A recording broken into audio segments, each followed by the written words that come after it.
¿Cómo les va? ¿Todo bien? Hoy vamos a Buenas ver, tardes. buenas tardes. Hoy vamos a ver la unidad 13, puntos 3 y 4. O sea, a partir de las escrituras públicas, que es el punto 3, y después los instrumentos privados y particulares no firmados, que es el punto 4. Vamos a proceder a poner la grabación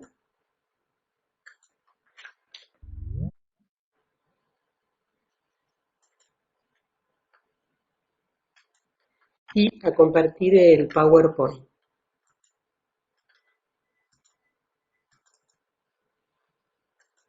Ustedes me dicen si lo ven.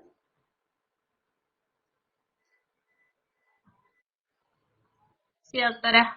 Bueno, entonces tenemos los instrumentos públicos e instrumentos privados y particulares no firmados. Ya vieron con el profesor que les dio el informe, creo que es el doctor Lazzarone, lo que sería el último de los elementos, ¿verdad?, esenciales del acto jurídico. Y vieron ya que los instrumentos otorgados con las formalidades que la ley establece en presencia de un oficial público a quien la ley confiere facultades para autorizarlas, digamos esto se encuentra en el artículo 289 del Código Civil y Comercial de la Nación, son los considerados instrumentos públicos, que la característica fundamental de los instrumentos públicos es que ellos se celebran en presencia de un oficial público y que la intervención del oficial público otorga al acto esa seriedad, esa seguridad jurídica públicamente y da fe acerca del contenido del instrumento, ¿verdad? Entonces, son instrumentos públicos aquellos otorgados con las formalidades que la ley establece en presencia de un oficial público, agente administrativo o funcionario, a quien la ley confiere la facultad de autorizar y que esas formalidades hacen plena fe sin necesidad de posteriores pruebas o verificaciones, dice allí en esa definición. O sea, la definición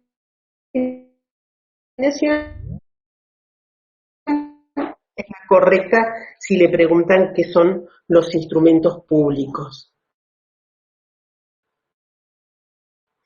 Y luego vamos a ver cuáles son los instrumentos, las escrituras públicas. ¿Cuál es el concepto de escritura pública? Es aquella especie de instrumento público labrado por un escribano u otro funcionario autorizado para ello en su libro de protocolo. O sea que el escribano tiene un libro que se denomina de protocolo y dentro de ese libro estarán las escrituras públicas cumpliendo requisitos que se exigen en el artículo 299 y subsiguientes del Código Civil y Comercial de la Nación. ¿Quién es el escribano? El escribano público es un profesional, un notario, un federatario por ejemplo, en nuestra República Argentina, en muchas universidades, escribanía es una carrera aparte y materias de derecho son equivalentes. Algunas universidades primero se realiza la carrera de abogacía y luego la de escribanía. En otras universidades, como la de Mendoza, se hace la carrera directamente como escribano. Ese profesional del derecho es público, es un escribano público, y además de poseer su título universitario de escribano, ha sido designado por el Estado de la conservación y utilización del registro, y se lo conoce como escribano de registro o con registro. Hay diversas clases de escribanos, se encuentra el que está a cargo de una escribanía pública, Por el contrario, si es una persona que no tiene una escribanía pública y utiliza entonces el libro de la escribanía como protocolar, y solo está autorizado a utilizar un registro del que es directamente responsable otro escribano, se lo denomina escribano adscripto.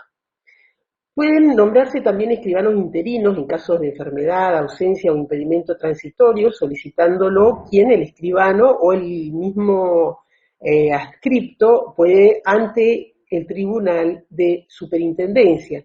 Los escribanos especiales tienen una función particular, como es el caso del escribano mayor de gobierno o los escribanos de marina, para el derecho de la navegación. Esos son escribanos especiales y tienen una reglamentación especial también. Son diferentes entonces clases de escribanos, pero debemos saber que además de poseer entonces el título universitario de escribano, es designado por el Estado para la conservación y utilización de un registro. Y ¿qué es lo que hace un escribano? Da fe pública, como lo dice acá en el instrumento público, que las formalidades que hace que en su trabajo el escribano hace en plena fe de la documentación sin necesidad de posteriores pruebas o verificaciones. O sea, uno por eso lo lleva al escribano y cuando algo está hecho con escribano, se dice así normalmente, con la firma del escribano, está dando fe a esa documentación y luego no se necesita de más pruebas y verificaciones. El derecho notarial, si tenemos que definir al derecho notarial, decimos que es el conjunto de disposiciones legislativas y reglamentarias, usos, decisiones jurisprudenciales y doctrinas que rigen la función notarial y el instrumento público notarial. Esa vendría a ser la definición del derecho notarial. Los principios notariales, o sea, dentro de todo este conjunto de disposiciones, el notario en su actividad diaria y reglada debe guiarse por ciertos principios que son como una guía para tener en cuenta. Entonces tenemos el principio de la autenticidad del documento. Ese documento está garantizado en su certeza, en su seguridad jurídica, por haber intervenido ese notario como delegado del Estado. Entonces, por eso es que ese documento tiene una autenticidad, una veracidad, una presunción privilegiada de veracidad y goza de la credibilidad que hará prueba por sí mismo del contenido, otorgando opción para su imposición. Entonces, este instrumento lo que tiene es que, como está firmado por ese notario, que es el delegado del Estado, o ha sido designado por el Estado para prestar fe de los actos, entonces por eso tiene esa fortaleza de credibilidad y no necesita luego ser probado. La fe pública es esa certeza, eficacia, firmeza, sentimiento, verdad, que tiene el poder público representado por el notario cuando éste interviene en cada acto, documento o contrato. Eso es lo que es la fe pública, es la certeza, la eficacia, la firmeza que tiene ese poder público del notario que es, digamos, designado por el Estado para tal fin. Es una autoridad legítima para que otorgue autenticidad en la relación de verdad entre lo dicho, lo ocurrido y lo documentado. Vieron que muchas veces cuando tenemos que constatar algo en una vivienda, llamamos al escribano para que el escribano narre en una escritura pública, en una vivienda, como por ejemplo puede ser, nosotros necesitamos después para presentar en un juicio. Si pueden apagar por favor el micrófono que está prendido. Luego hay un principio de registro o protocolo, que es uno de los más importantes porque exige el protocolo o un libro de registro que está numerado, rubricado, sellado, en donde se encuentra el protocolo que menos que un registro, un libro, y que dentro del libro hay páginas que están foliadas y que tienen características para ser luego actas, se rubrican y se sellan. Eso lo entrega el Colegio de Escribanos.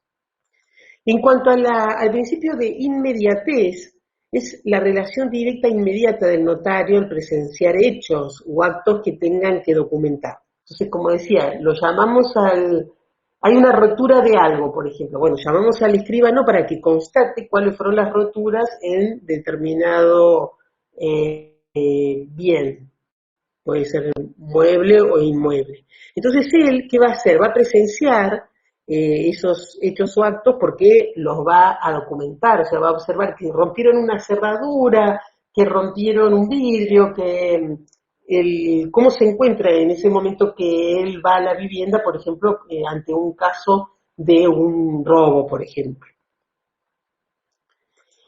El principio de unidad de acto establece la simultaneidad en el tiempo respecto de las distintas etapas de una escritura pública, o sea, la presencia del notario, de las partes y de los testigos, cuando haya que llamarlos, debe ser única y sin interrupción o suspensión al momento de la lectura y posterior suscripción del documento e instrumento público. Entonces, es un solo acto. El escribano va a la vivienda, constata, anota, y luego tiene que hacer en el mismo acto seguido, un acta leer ante las personas que están presentes, que van a firmar el acta, escribano. Es una unidad de acto. El principio de extraneidad, el notario no puede ser parte interesada en el documento en que interviene. En este caso tiene que llamar a otro escribano. Por ejemplo, si se trata de sus parientes, hasta ascendientes, descendientes y al cuarto grado eran los primos hermanos. Los tíos el tercer grado, ¿se acuerdan? El hermano el segundo grado, el cuarto grado es el primo hermano. Hasta ese grado de consanguinidad, si se trata de una situación de estos familiares, no puede ser él mismo el notario que da fe de la situación. En el principio de rogación, el notario no actúa de oficio, sino a requerimiento de parte. ¿Se acuerdan lo que les enseñé que era de oficio? Lo hace directamente el notario. Por ejemplo, en el caso de un juez, por ejemplo, en articulados de procedimientos administrativos, muchas veces dice que tal trámite se hace de oficio. ¿Eso qué quiere decir? Que lo hace el juez sin que ninguna de las partes lo pida. ¿Y cuál es lo contrario? Y lo contrario que es a requerimiento de parte sería lo contrario a hacerlo de oficio. Entonces, el notario no actúa de oficio él solo, sin que nadie vaya y le pida, ¿entienden? Sino siempre es a requerimiento de parte. Y dentro de las funciones del notario está la de calificar el negocio o acto jurídico que las partes quieren celebrar o el hecho que se dispusieron comprobar. Le coloca como un nombre, un título, ¿sí? a ese acta. El principio de forma, el notario debe conocer con exactitud cómo se debe exteriorizar la expresión de voluntad de las partes, o sea, el consentimiento, ese consentimiento que lo tiene que exteriorizar, lo tiene que saber, lo tiene que conocer con exactitud el notario, teniendo especial cuidado en los requisitos de validez de cada una de las figuras jurídicas. Entonces tiene que tener amplio conocimiento del derecho, y es responsabilidad de él la formalización y conocimiento de las mismas, ¿sí? Bueno, les había dicho que en breves instantes íbamos a hablar del protocolo, de ese libro de registro. Es un libro de registro y allí se encuentran adentro documentación, actas de tamaño oficio, un conjunto de folios, ¿no? Folios, ¿saben lo que es? La foliatura es darle un número continuo a cada una de las páginas de los folios en fojas. Entonces colocamos el número 1, pero va nombrando cada hoja, no es colocar 1 y después al dorso 2, sino cada hoja es un folio, ¿sí? No, al dorso no se coloca otro folio. Entonces, una sola hoja es un folio. De papel de tamaño oficio, están timbrados y rubricados, o sea, sellados y firmados, y el notario adquiere en el colegio de escribanos de la jurisdicción respectiva y sobre los cuales redactará las escrituras matrices, ¿no? Las escrituras matrices entonces están en hojas de tamaño oficio, que se denominan folios porque son fojas numeradas, que están dentro del libro de registro que se llama protocolo. Y el colegio de escribanos, por ejemplo, para una información de ustedes, para que sepan, se encuentra donde está la ladera del casino. Bueno, por la calle Bendigua, a ver que entran y en el primer piso se encuentra donde se consiguen esto, el escribano, digamos, va a buscar estos libros de registro para su escribanía. En cuanto al artículo 300 del Código Civil y Comercial de la Nación, nos establece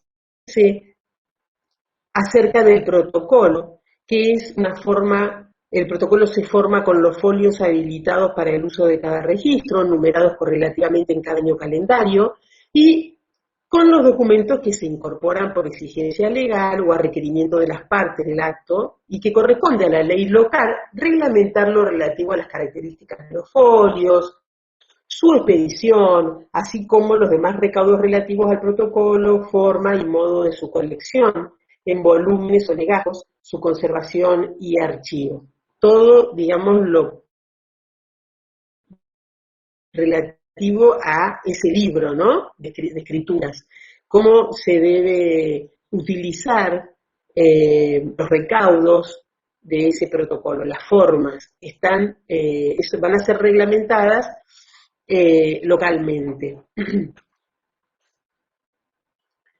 Luego tenemos lo que es la escritura matriz. El concepto es la escritura original, es decir, aquella con la que se va formando el protocolo.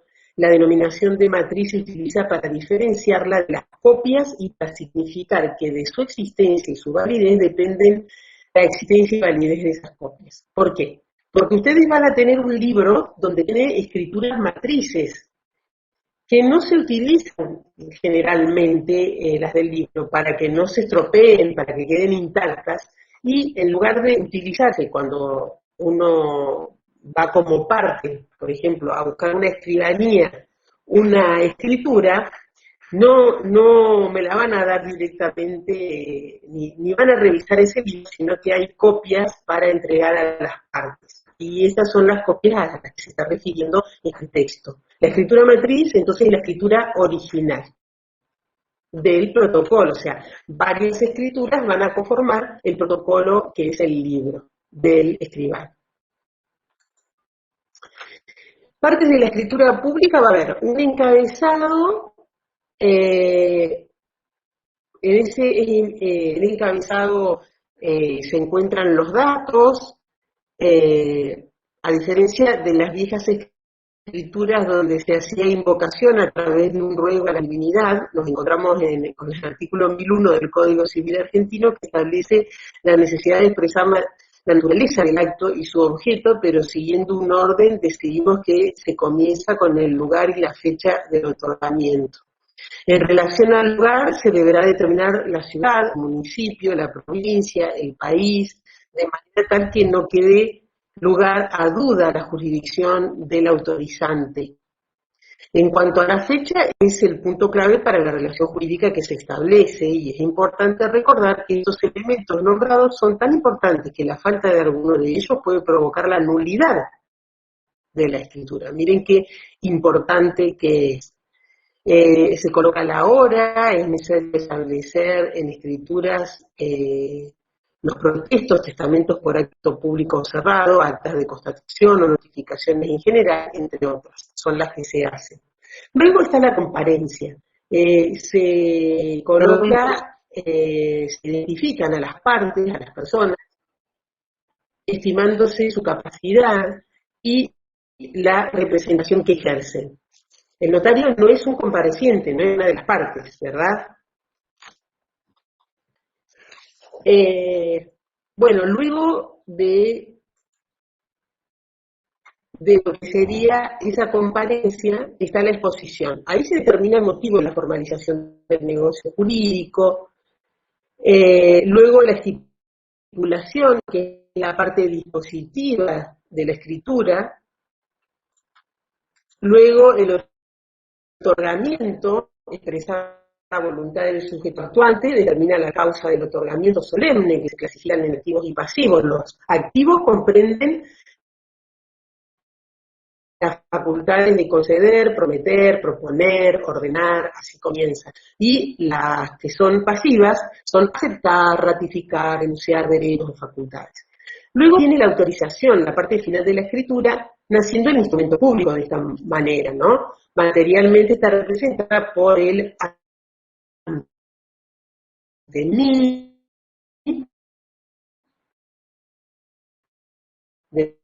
cierra con las firmas de los participantes, firman todos, que puede haber firmas a ruego cuando hay una persona que no puede firmar o no sabe, y eso se deja constancia en la escritura, y por último firma el escribano, digamos como para cerrar del todo. Vieron que les dije recién que a esos protocolos, a esas escrituras públicas que están dentro del protocolo, no se tocan y se utilizan copias para darles a las partes. O sea que la escritura matriz queda glosada en el protocolo encuadernado y no suele siquiera consultarse, por resultar dificultoso e impráctico, ya que pasado cierto tiempo el protocolo queda archivado en el contexto luego de los años, inclusive. Entonces, ¿cómo? ¿Se escucha? Si le puedo hacer una consulta, o sea, perdón por ¿Escuchan ustedes? sí, yo quiero hacer una consulta. Cuando habló, sí, se está perfecto.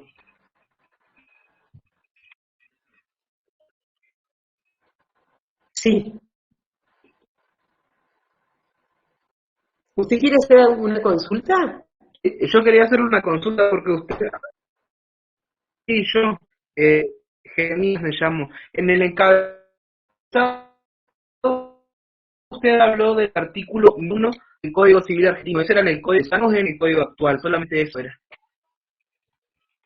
Ah, no, sí, recién ahí me di cuenta también. Les iba a decir que ustedes tienen el código ahí, a mano.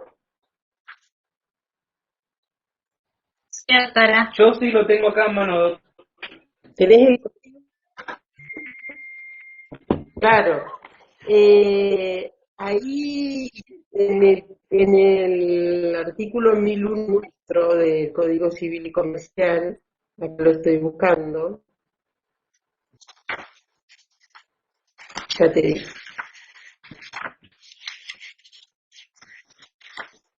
Dice, está la incapacidad y la inhabilidad para contratar, es en el anterior. Sí, yo también me di cuenta ahí que se ve que hay se pasó sin querer esa situación.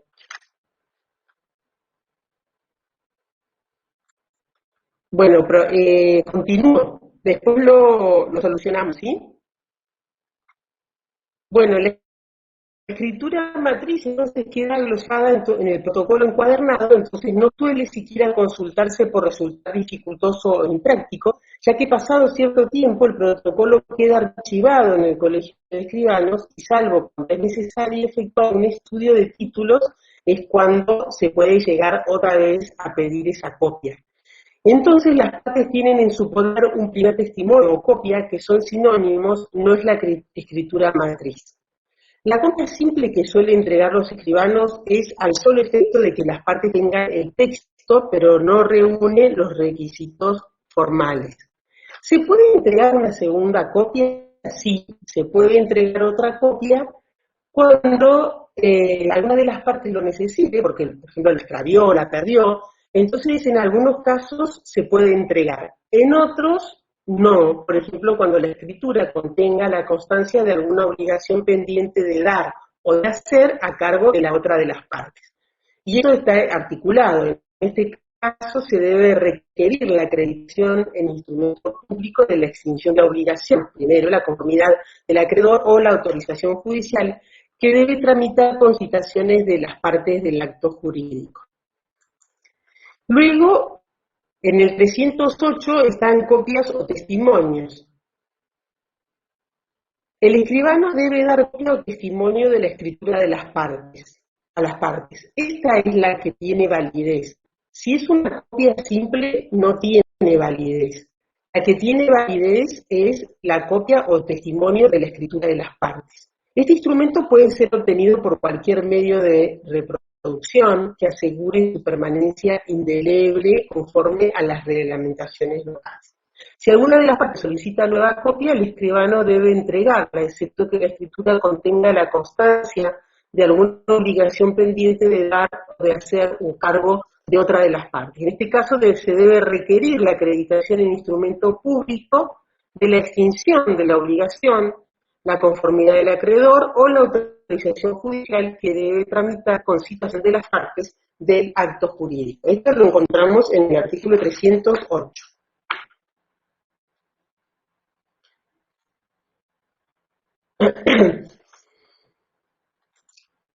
¿Cuáles son los requisitos para las escrituras públicas?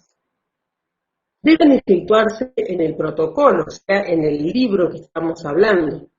Deben estar ordenadas en forma cronológica, es decir, por fecha, y por eso vamos a ver que se encuentra la escritura pública, número 1, y va a ser la primera, por ejemplo, en el mes de febrero.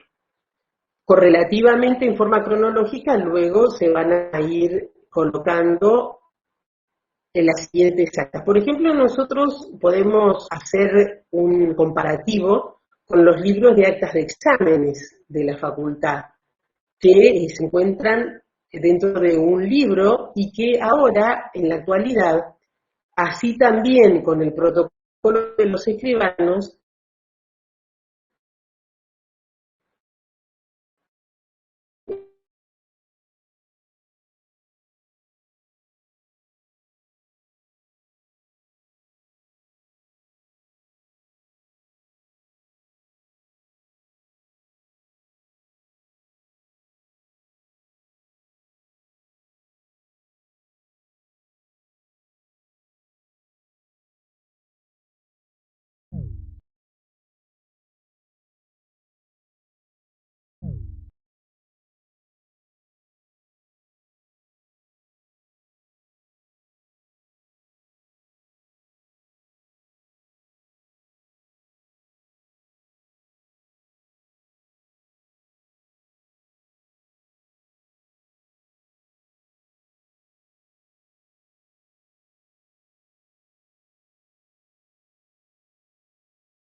se puede abreviar y a utilizar números si el texto original al que se está haciendo referencia los tiene, si no, no.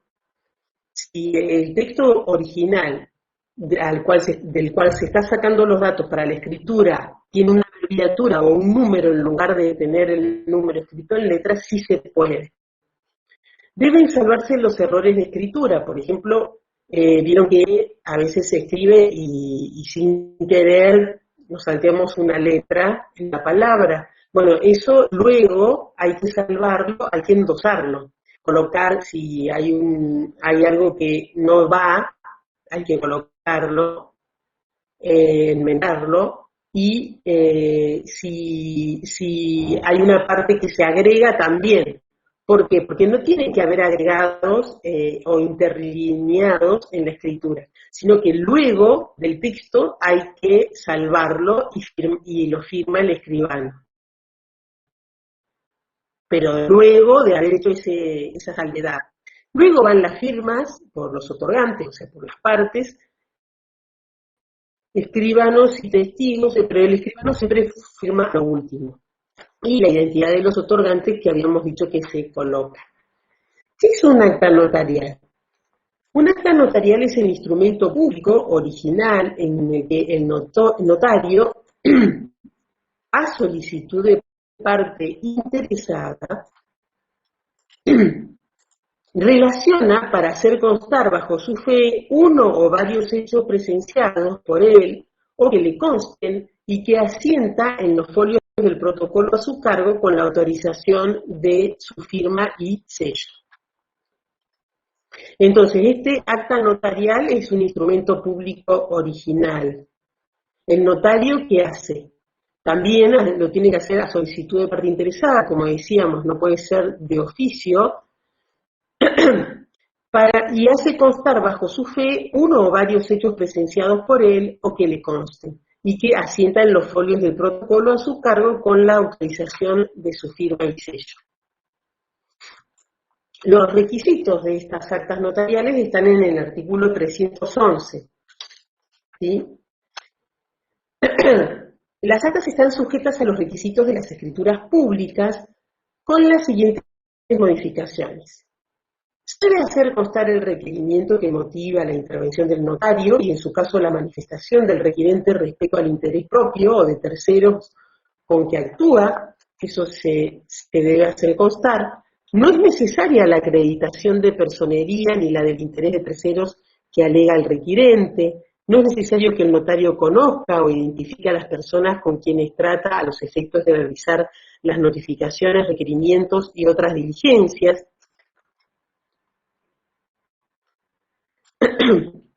Las personas requeridas o notificadas, en la medida en que el objeto de la comprobación así lo permita, deben ser previamente informadas del carácter en que interviene el notario y, en su caso, de derecho a no responder o de contestar, en este último supuesto, que se deben hacer constar en el documento las manifestaciones que se hagan.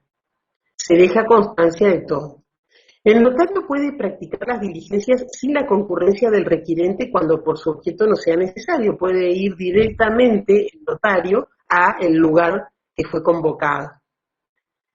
No requieren unidad de acto ni de redacción, pueden extenderse simultáneamente o con posterioridad a los hechos que se narran, pero en el mismo día tiene que ser. Por eso estábamos hablando de ese principio de continuidad que quizás no es en horas, en minutos, pero sí tiene que cerrarse en el mismo día. Y pueden separarse en dos o más partes o diligencias siguiendo el orden cronológico, si así se requiere el tipo de acto. Pueden autorizarse aún cuando alguno de los interesados rehúse firmar, de lo cual debe dejar constancia. Entonces, puede haber un interesado que diga, no, yo no quiero firmar, pero eso hay que, el notario lo tiene que tomar, tiene que registrar. En cuanto al valor probatorio de las actas, se circunscribe a los hechos que el notario tiene a la vista, a la verificación de su existencia y su estado. En cuanto a las personas, se circunscribe a su identificación si existe y debe dejarse constancia de las declaraciones y juicios que emiten. Por ejemplo, un supuesto sería si hay una persona que lo que hace es pedir un escribano para que de su celular saquen una conversación. El escribano extraiga una conversación y la protocolice, la coloque en estas hojas del protocolo y en las actas, y entonces allí va a citar, puede llegar a identificar y debe dejar constancia de las declaraciones y juicios que las personas emiten, por ejemplo, si hay audios dentro de lo que sería esos mensajes del celular. Las declaraciones deben referirse como mero hecho y no como contenido negocial. O sea, como es el estilo en que las debe narrar el escribano, como un hecho. En cuanto a, vieron que les decía que tiene que estar reglamentado por la ley local. Bueno, nosotros tenemos la ley 3, número 25, que antes era la 5055, y le llama Ley Orgánica Notarial del Chubut. Bueno, acá se regula el ejercicio de la función notarial, de la profesión del escribano notario, organiza su desempeño en el ámbito de la provincia del Chubut, se hace por provincia. Subsidiariamente se aplicarán las normas de reglamentación de esta ley en la materia que lo requieran y las resoluciones que se dictaren con sujeción a la presente. Bueno, acá les dejé el link para que puedan acceder a esta ley. En cuanto a los instrumentos privados y particulares no firmados, se encuentran regulados en el artículo 287, instrumentos privados y particulares no firmados. Los instrumentos particulares pueden estar firmados o no, si lo están, se llaman instrumentos privados. Entonces, nosotros tenemos instrumentos privados que pueden estar firmados o no, porque es el género. Si están firmados se llaman instrumentos privados y los que no están firmados se llaman particulares no firmados. Esta categoría comprende, esta última, ¿no? La de instrumentos particulares no firmados, comprende todo escrito no firmado, entre otros los impresos, los registros visuales o auditivos de cosas o hechos, y cualquiera que sea el medio empleado. ¿Por qué? Porque no solamente tenemos papel, es como que se ha modernizado y las nuevas tecnologías también forman parte de lo que serían instrumentos. Los registros de la palabra y de información también se denominan instrumentos particulares no firmados. La expresión escrita se encuentra en el artículo 286. Puede tener lugar por instrumento público o por instrumentos particulares firmados o no firmados, excepto en los casos en que determinada instrumentación sea impuesta. Puede hacerse constar en cualquier soporte siempre que su contenido sea representado con texto inteligible, aunque su lectura exija medios técnicos. O sea que la expresión es escrita y va en un soporte. En cuanto a lo que sería la distinción entre los instrumentos públicos y privados, lo que distingue al instrumento privado o en su caso también al particular del público es que para el privado no se requiere la intervención del oficial público porque las partes lo otorgan por sí mismas. Por esto que habíamos visto de la autonomía de la voluntad de las partes. Se expresa en un instrumento privado, un contrato, por ejemplo, en donde luego se firma y allí con la firma se está dando el consentimiento en los instrumentos privados. Y en cambio, en los instrumentos públicos se necesita justamente la intervención del oficial público, como dijimos al principio de la clase. Mientras que en los instrumentos públicos las formas están reguladas, en los privados y en los particulares rige el principio de libertad de formas. ¿Se acuerdan cuando vimos forma, cuando estuvimos analizando los elementos esenciales del acto jurídico, que vimos forma, como último de los elementos, y allí vimos que hay solemnes y no solemnes, era la distinción. Bueno, los solemnes son aquellos que requieren esa formalidad, por ejemplo, la escritura pública. En cambio, aquellos instrumentos que son los privados tienen una libertad de forma por el principio de la autonomía de la voluntad de las partes. Siempre que luego se firmen van a ser instrumentos privados. Si no se firman son los particulares no firmados. Vieron que recién les dije que esa expresión escrita puede estar en un soporte de instrumento y que a través del tiempo se ha actualizado, porque antes el soporte era siempre papel. En cambio ahora, en la actualidad existen posibilidades de recurrir a otros medios tecnológicos, por ejemplo videocassette, disquete, pendrive, cinta magnética. Bueno, ahora cada vez se va actualizando en otras formas, ¿verdad? Porque ya hay algunas que están quedando en desuetudo, ya no se utilizan más tampoco. Generalmente ahora lo que se usa es un pendrive, ¿verdad? Y puede haber instrumentos con soporte plástico también, como tarjetas de crédito, de compra, con soporte metálico, los cospeles o fichas para máquinas expendedoras, a las que se usan para ciertos servicios como las de lavarropas, esas también pueden ser instrumentos privados. Privados particulares no firmados también. La clasificación de soportes tenemos, entonces, por un lado los informáticos, los ópticos y los auditivos. Los informáticos son tarjetas perforadas, cinta de papel perforado, el disquete, la cinta magnética de computación y todo lo que vaya saliendo ahora en la actualidad. A pasos agigantados se va modernizando. Los ópticos, la cinta de video, el microfilm. Auditivos, el disco fonográfico, la cinta magnética de audio y todo lo que se vaya actualizando tecnológicamente. La expresión escrita, entonces, puede tener lugar por instrumentos públicos o por instrumentos particulares firmados o no firmados, excepto en los casos en que determinada instrumentación sea impuesta. Puede hacerse constar en cualquier soporte, siempre que su contenido sea representado con texto inteligible y aunque su lectura exija medios técnicos. Eso sería lo que habíamos hablado de la expresión escrita. Los requisitos de validez del instrumento privado es la exigencia de la firma.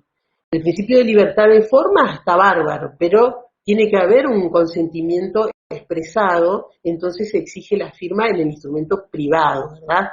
Firma de los instrumentos privados. Si alguno de los firmantes, dice el artículo 313, de un instrumento privado no sabe o no puede firmar, puede dejarse constancia de la impresión digital o mediante la presencia de dos testigos que deben suscribir también el instrumento. Esto se encuentra en el artículo 313.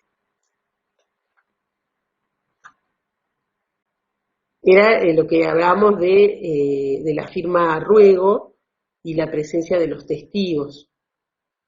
Y siempre hay que dejar constancia cuando una persona no sabe o no puede firmar. Puede ser que se haya quebrado una mano o hay personas que ahora, digamos, con la evolución cada vez son menos, pero puede ser que no sepa firmar o que no pueda por algún motivo.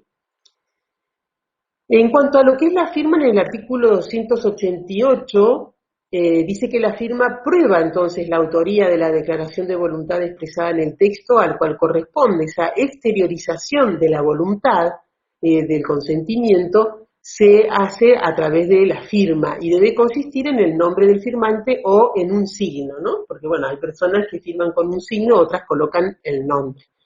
En los instrumentos generados por medios electrónicos, el requisito de la firma de una persona queda satisfecho si se utiliza una firma digital que asegure indubitablemente la autoría e integridad del instrumento. Esto es el artículo 288. Luego puede haber un reconocimiento de la firma.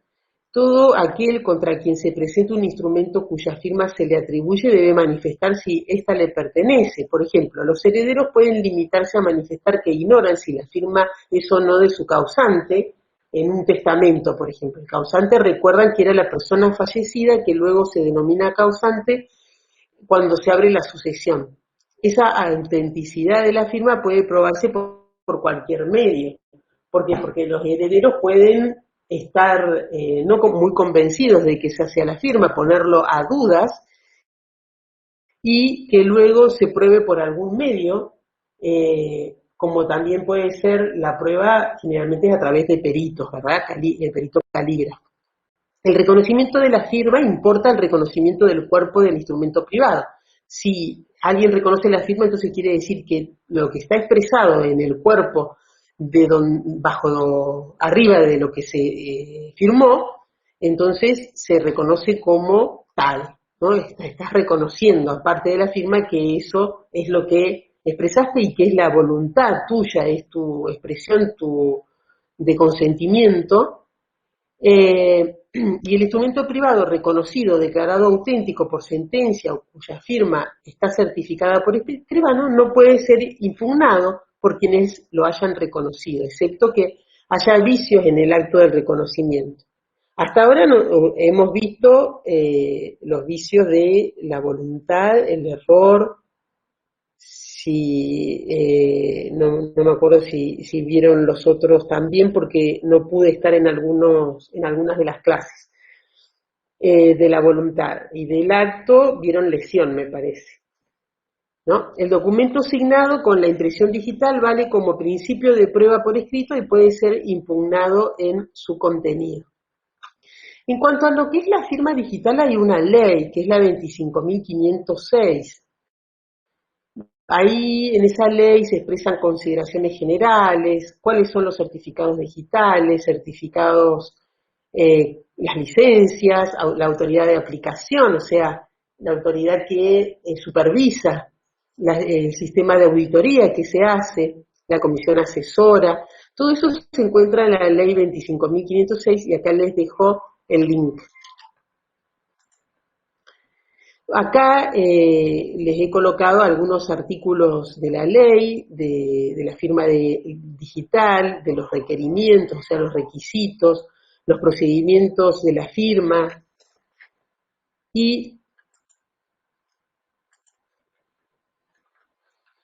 son los primeros artículos para que tengan una idea, después pueden entrar para verlo. Y luego la reglamentación de esta ley es el decreto 2628 del 2002. Y se reglamenta la firma digital.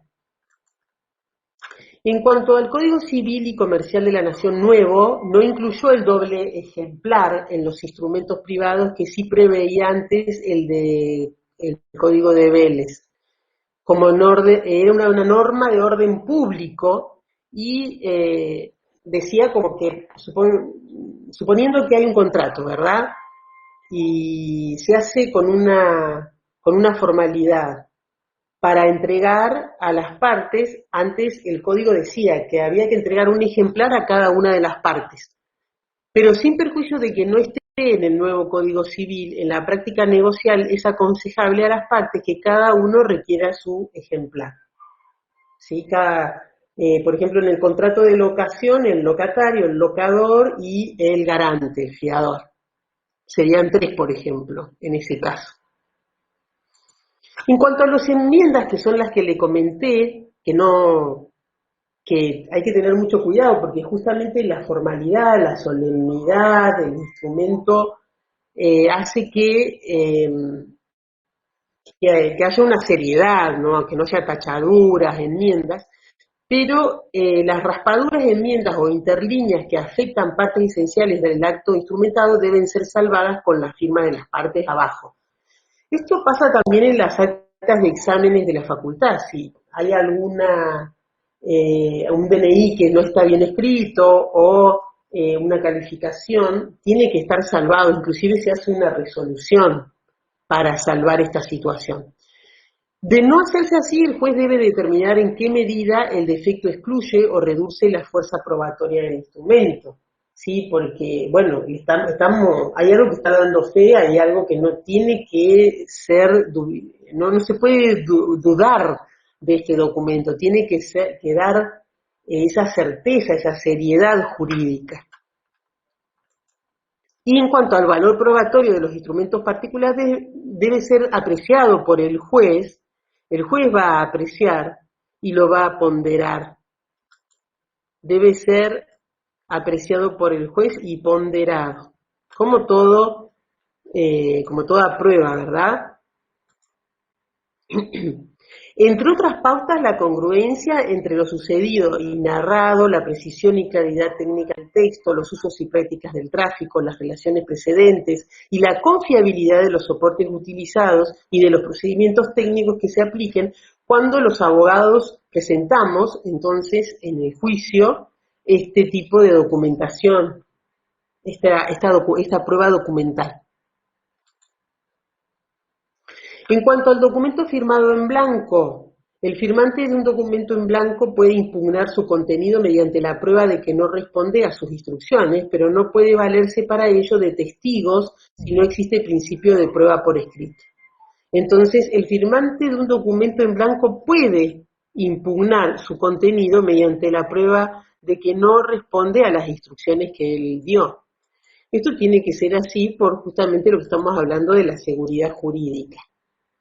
No debe afectar a terceros de buena fe, que ya habíamos visto cuáles eran los terceros de buena fe en un negocio jurídico, que pueden, no son las partes, son personas extrañas a las partes, que pueden ser absolutamente porque nunca van a formar parte del negocio jurídico, o puede ser una parte, un tercero que luego sí forme parte, como puede ser un heredero o un acreedor. Cuando el documento firmado en blanco es sustraído contra la voluntad de la persona que lo guarda, estas circunstancias pueden probarse por cualquier medio, y en tal caso el contenido del instrumento no puede oponerse al firmante, excepto, ¿se acuerdan lo que era oponerse? Hacer valer, quiere decir, al firmante, excepto por los terceros que acrediten su buena fe si han adquirido derechos a título oneroso en base al instrumento. Este documento firmado en blanco del artículo 315 sería bueno que no exista nunca, no traten de no firmar nunca un documento en blanco por más buena fe que tengan. En cuanto a la fecha cierta, la eficacia probatoria de los instrumentos privados reconocidos se extiende a los terceros desde su fecha cierta. Adquieren fecha cierta el día en que acontece un hecho del que resulta como consecuencia ineludible que el documento ya estaba firmado o no pudo ser firmado después. Esa sería la fecha cierta. Si se firma posteriormente, esa no sería la fecha cierta. La fecha cierta es cuando verdaderamente ocurrió, como dice el artículo 317, ya dice, leo de nuevo, la eficacia probatoria de los instrumentos privados reconocidos se extiende a los terceros desde su fecha cierta.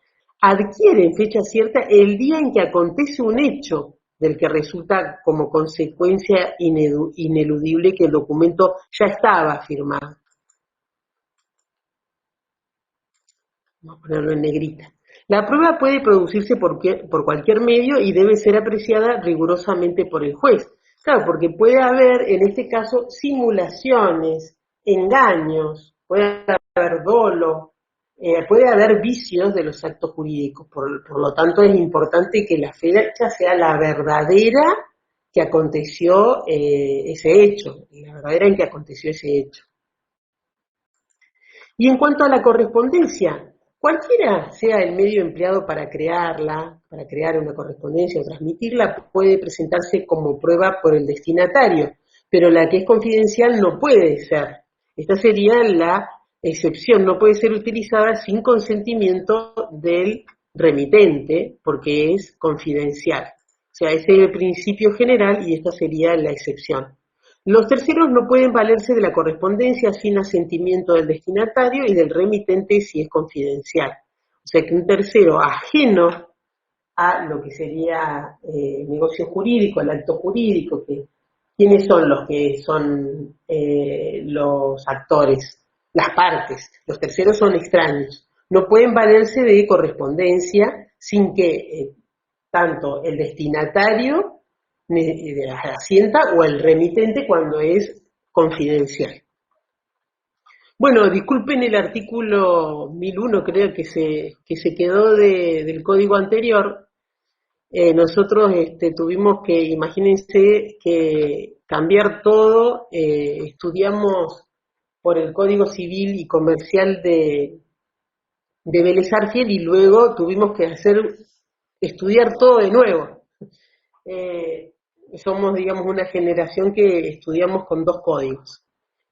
Así que bueno, disculpen, lo vamos a corregir para subir la clase y subir el PowerPoint al aula virtual.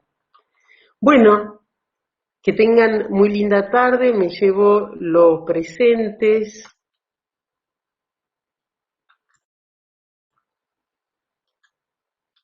Y que tengan muy linda tarde. Les quería comentar algo. Muy posiblemente el viernes 11 de diciembre sea el segundo parcial. Porque el doctor Real Ibarra iba a ser el jueves y el doctor Leal de Ibarra no va a estar en la zona, entonces pidió que sea el viernes 11 de diciembre a las 14 horas y el recuperatorio al viernes siguiente, que es el 18 de diciembre a las 14 horas. Hasta ahora ese es el dato, les voy comentando para que lo tengan en cuenta. Una vez que me lo confirme el doctor Leal de Ibarra, lo voy a colocar en los informativos que hacemos a través de aviso del aula virtual y de WhatsApp, ¿sí? Bueno, nuevamente disculpen el artículo que se pasó, ¿eh? Que tengan linda tarde, chicos.